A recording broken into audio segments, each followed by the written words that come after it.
So former President Trump asking his biggest supporters to help him out as he has just 4 days to pay the $454 million bond in his New York civil fraud trial. A campaign email saying, quote, "Keep your filthy hands off Trump Tower. Insane radical Democrat AG Letitia James wants to seize my properties in New York. This includes the iconic Trump Tower."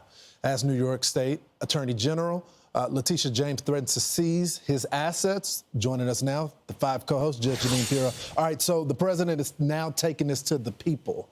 Well, it appears that it's the Trump Save America Joint Fundraising Committee that is bringing it to the people. So I'm not sure that it's on Truth Social from the president. So, I mean, certainly a lot of people have talked about the fact that because the former president has to put up $500 million in order to appeal, everyone is trying to figure out a way to help the president in one way or another.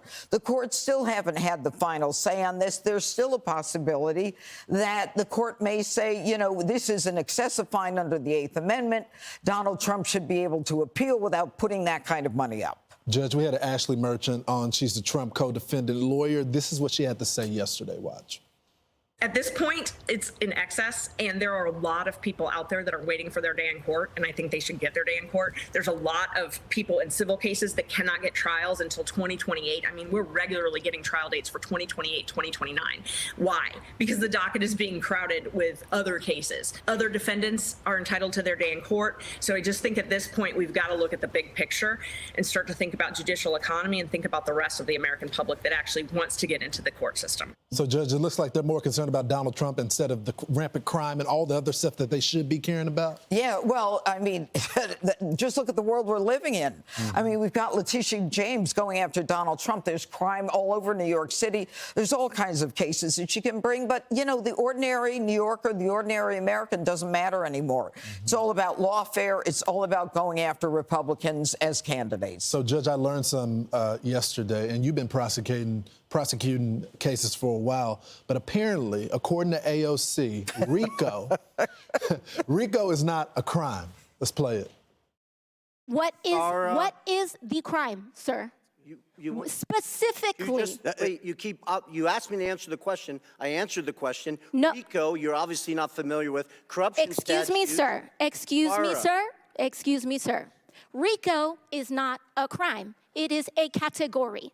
What is the crime? It's a category of crimes. Judge, you know what I always say, loud and wrong. You can be loud or wrong. You can't be both. That's right. And, you know, the amazing part is she is so out of her depth on this. She has no idea what she's talking about.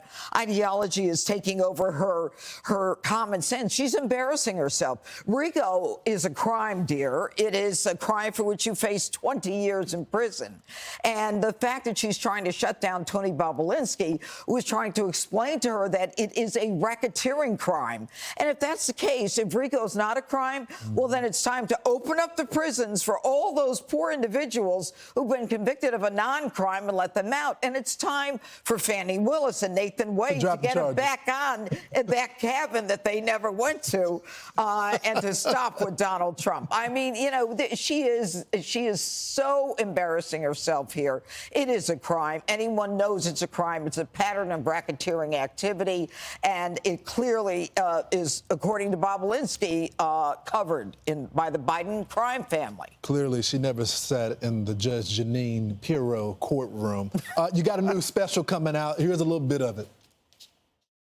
Teachers, coaches, family members, all were able to testify that Jose Menendez and Kitty as well were emotionally and physically abusive. Supposedly in that house, there was a rule that if Jose was with one of his sons in the bedroom, that you could not go down the hallway. Can you imagine what kind of a house it is where if you're alone with your dad in a room, nobody else is allowed down the hallway to come near that room?